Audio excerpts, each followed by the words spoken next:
ಮತ್ತೆ ಪ್ರತಿ ವರ್ಷ ಆಗಲಿಲ್ಲ ಅಟ್ಲೀಸ್ಟ್ 2 ವರ್ಷಕ್ಕೊಮ್ಮೆ ಆದರೂ ನಾವು ಮಣ್ಣಿನ ಪರೀಕ್ಷೆಯನ್ನು ಮಾಡಿಸೋದನ್ನ ರೂಢಿ ಇಟ್ಕೋಬೇಕು. ಹೇಗೆ ಈಗ ನಾವು ಕೋವಿಡ್ ಬಂದಮೇಲೆ ಎಲ್ಲರಿಗೂ ಒಂದು ಆರೋಗ್ಯದ ಬಗ್ಗೆ ಕಾಳಜಿ ಜಾಸ್ತಿ ಆಗಿದೆ. ಈಗ ನೋಡಿರ್ಬೋದು, ನಾವು ದಿನನಿತ್ಯ ನಾವು ವಾಕಿಂಗ್ ಹೋಗೋದಿರ್ಬೋದು ಅಥವಾ ಅಂದರೆ ವಿವಿಧ ರೀತಿಯ ಆಹಾರ ಪದ್ಧತಿಗಳನ್ನು ನಾವು ಅಳವಡಿಸ್ಕೊಳ್ತಾ ಇದ್ದೀವಿ.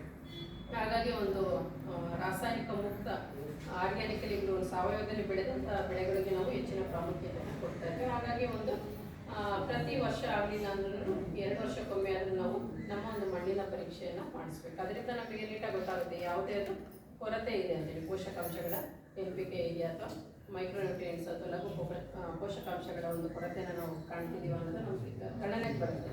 ಅದರಿಂದ ನಾವು ನಮ್ಮ ಒಂದು ಮಣ್ಣಿಗೆ ಅದನ್ನು ಕೊಡೋದಾದರೆ ಸಪ್ಲಿಮೆಂಟ್ ಆಗಿ ಮುಂದಿನ ದಿನಗಳಲ್ಲಿ ಹೆಚ್ಚಿನ ಒಂದು ಇಳುವರಿನೂ ಕೂಡ ನಾವು ಪಡಿಬೋದು. ತದನಂತರದಲ್ಲಿ ಈಗ ಎಷ್ಟೊಂದು ಜೈವಿಕ ಗೊಬ್ಬರಗಳ ಬಳಕೆನ ನಾವು ಮಾಡ್ತಾ ಇದ್ದೀವಿ. ಕೆಲವೊಬ್ಬರು ರೈತರು ಮಾಡ್ತಾ ಇರ್ತಾರೆ. ಈಗೇನೋ ಟ್ರೈಕೋಡರ್ಮಾ ಇರ್ಬೋದು ಅಥವಾ ತುಂಬ ನಮ್ಮ ಒಂದು ಕಾಲೇಜಿನಲ್ಲಿ ನಮ್ಮ ಫೈನಲ್ ಇಯರ್ ಸ್ಟೂಡೆಂಟ್ಸ್ ಪ್ರಿಪೇರ್ ಮಾಡಿದ್ರು. ಮತ್ತು ಇಲ್ಲಿನ ಭಾಗದ ಜನರು ಕೂಡ ತುಂಬ ಜನ ತೊಗೊಂಡೋಗಿದ್ದಾರೆ. ಈಗ ನಾವು ಅಡಿಕೆ ಸಿಪ್ಪೆನ ನೋಡ್ತೀವಿ, ಎಲ್ಲ ಕಡೆನೂ ರೋಡಿಗೆ ಹಾಕ್ತಾ ಇರ್ತೀವಿ, ಅದು ಸುಡ್ತಾ ಇರ್ತೀವಿ. ಅದನ್ನ ಹೇಗೆ ಅಂದರೆ ಕಡಿಯಲ್ಲ ಮೇಡಮ್, ತುಂಬ ದಿನ ಅಲ್ಲೇ ಇಟ್ಟರೆ ಅಂತ.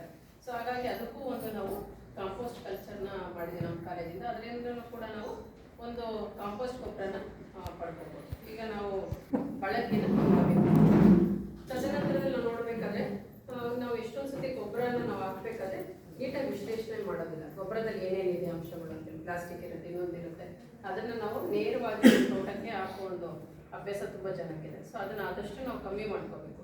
ಅದನ್ನು ನೀಟಾಗಿ ವಿಶ್ಲೇಷಣೆ ಮಾಡಿ ಅದ್ರ ಜೊತೆ ಮತ್ತೆ ಏನಾದರೂ ಜೈವಿಕ ಗೊಬ್ಬರಗಳನ್ನ ಮಿಶ್ರಣ ಮಾಡೋದ್ರಿಂದ ಇನ್ನು ಹೆಚ್ಚಿನ ಒಂದು ಫಲಿತಾಂಶ ಅಥವಾ ನಮಗೆ ಒಂದು ಒಳ್ಳೆ ಪೋಷಕಾಂಶಗಳನ್ನು ಕೂಡ ಲಭ್ಯ ಆಗುತ್ತೆ ನಮ್ಮ ಒಂದು ಗೊಬ್ಬರಗಳಿಗೆ. ಅದೇ ರೀತಿಯಾಗಿ ನಾವು ಅತಿ ಹೆಚ್ಚು ಮಳೆ ಬೀಳುವ ಒಂದು ಪ್ರದೇಶ ಆಗಿರೋದ್ರಿಂದ ಬೇರೆ ಒಂದು ಇರ್ಬೋದು, ಅದನ್ನು ನಮ್ಮ ಮಕ್ಕಳ ಕಾಲಕ್ಕೂ ನಾವು ಸೇಮ್ ಉಳಿಸ್ಕೊಟ್ಟು ಹೋಗ್ಬೇಕಾಗುತ್ತೆ. ಆ ಒಂದು ದೃಷ್ಟಿಯಲ್ಲಿ ಆ ನಿಟ್ಟಿನಲ್ಲಿ ನಾವು ಯೋಚನೆ ಮಾಡೋದಾದರೆ ಈ ಒಂದು ಮಣ್ಣಿನ ಸಂರಕ್ಷಣೆ ಎಲ್ಲ ಒಂದು ರೈತ ಬಂದರ ಒಂದು ಜವಾಬ್ದಾರಿ ಕೂಡ ಆಗಿರುತ್ತೆ. ಫಸ್ಟು ನಾವು ಹೇಳ್ದಂಗೆ ಮಣ್ಣಿನ ಪರೀಕ್ಷೆ ಮಾಡಬೇಕು. ಅಂದರೆ ಕಂಪಲ್ಸರಿ ಅದನ್ನು ನಾವು ತಲೆಯಲ್ಲಿ ಇಟ್ಕೋಬೇಕು. ಹೇಗೆ ನಾವು ಡಾಕ್ಟರ್ ಹತ್ರ ಪ್ರತಿ ವರ್ಷ ಹೋಗಿ ನಮ್ಮ ಬಾಡಿ ಚೆಕಪ್ ಎಲ್ಲರೂ ಮಾಡಿಸ್ತಾ ಇರ್ತಾರೆ, ಯಾವಾಗ ಏನು ಬರುತ್ತೋ ಗೊತ್ತಿಲ್ಲ ಅಂತೇಳಿ. ಸೊ ಅದೇ ರೀತಿ ನಾವು ಮಣ್ಣಿನ ಒಂದು ಪರೀಕ್ಷೆಯನ್ನು ಕೂಡ ನಾವು ಮಾಡಿಸ್ಬೇಕಾಗುತ್ತೆ.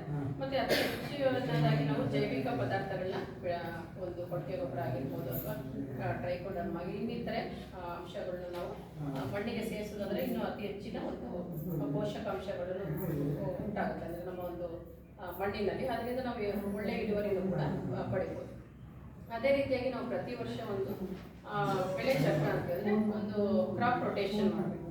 ಸೊ ಪ್ರತಿ ವರ್ಷ ನಾವು ಇವಾಗ ಅಡಿಕೆ ಇವೆಲ್ಲ ಬಿಟ್ಬಿಡಿ, ಬೇರೆ ನಾವೇನು ಬೆಳಿತೀವಿ ಇವಾಗ ಕೆಲವೊಂದು ಭಾಗದಲ್ಲಿ ಶುಂಠಿ ಬೆಳೀತಿರ್ತಾರೆ, ಇಲ್ಲಾಂದರೆ ಕೆಲವೊಂದು ಭಾಗದಲ್ಲಿ ಪೈನಾಪಲ್ ಬೆಳೀತಿರ್ತಾರೆ. ಪ್ರತಿ ವರ್ಷ ಅದನ್ನೇ ಹಾಕೋದ್ರಿಂದ ಆ ಮಣ್ಣಿಗೆ ತುಂಬಾ ನ್ಯೂಟ್ರಿಯೆಂಟ್ಸ್ ಏನಿರ್ತದೆ ಅದು ಕೊರತೆ ಆಗ್ತಾ ಹೋಗ್ತಾ ಇರುತ್ತೆ. ಹಾಗಾಗಿ ನಾವು ಅದನ್ನು ಒಂದು ಬೆಳೆ ಕ್ರಾಪ್ ರೊಟೇಷನನ್ನು ಕೂಡ ಮಾಡ್ಕೋಬೇಕಾಗುತ್ತೆ. ಅದ್ರ ಜೊತೆಯಲ್ಲಿ ಮಲ್ಚಿಂಗ್ ವ್ಯವಸ್ಥೆನ ಮಾಡ್ಕೋಬೇಕು. ಯಾಕಂದರೆ ಅತಿ ಹೆಚ್ಚಿನ ಒಂದು ಮಳೆ ಬೀಳೋ ಪ್ರದೇಶ ಆಗಿರೋದ್ರಿಂದ ನೀಟಾಗಿ ಬಸಿಗಾಲುಗಳನ್ನು ಮಾಡ್ಕೋಬೇಕಾಗುತ್ತೆ. ಮತ್ತು ನಾವು ಅಡಿಕೆ ಇದರಲ್ಲಿ ಒಂದು ಮಲ್ಚಿಂಗ್ನ ಮಾಡ್ಕೊಳ್ಳೋದ್ರಿಂದ ಅಥವಾ ಮೇಲೊದಿಕೆ ಅಂತ ಹೇಳ್ತಾರೆ. ಇದರಿಂದ ನಾವು ಬೇಸಿಗೆ ಕಾಲದಲ್ಲೂ ಕೂಡ ಒಳ್ಳೆಯ ಮಾಯಿಶ್ಚರ್ನ ನಾವು ತೇವಾಂಶವನ್ನು ಕಾಪಾಡ್ಕೋಬೋದು. ಅದೇ ರೀತಿಯಾಗಿ ನಾವು ನೀರಾವರಿ ಮತ್ತು ಡ್ರಿಪ್ ಇರಿಗೇಷನ್ ಅಥವಾ ಸ್ಪ್ರಿಂಕ್ಲರ್ ಇರಿಗೇಷನ್ ಇದೇ ರೀತಿ ಮಾಡ್ಕೋಬೋದು. ಸೊ ಹಾಗಾಗಿ ನಾವು ಮಣ್ಣಿನ ಒಂದು ಸಂರಕ್ಷಣೆನ ಎಲ್ಲರೂ ಒಂದು ಯೋಚನೆ ಮಾಡೋಣ. ಮುಂದಿನ ದಿನಗಳಲ್ಲಿ ನಮ್ಮ ಒಂದು ನೆಕ್ಸ್ಟ್ ಇರೋ ಜನ್ರೇಷನ್ಗೆ ಒಳ್ಳೆ ಮಣ್ಣು ಅಥವಾ ಒಳ್ಳೆ ಗಾಳಿ ಬೆಳೆಸು ಈ ಥರ ನಾವು ಬಿಟ್ಟೋಗೋದಕ್ಕೆ ನಮ್ಮೆಲ್ಲರೂ ಒಂದು ಇದೆ. ಸೊ ಅದನ್ನು ರೂಢಿಸ್ಕೊಳ್ಳೋಣ. ಸೊ ಇನ್ನು ಮುಂದೆ ಕಾರ್ಯಕ್ರಮದಲ್ಲಿ ನಾವು ಡಿಸ್ಕಸ್ ಮಾಡೋಣ ಏನೇನು ಅಂತ ಹೇಳ್ಬಿಟ್ಟು. ಸೊ ಇದರ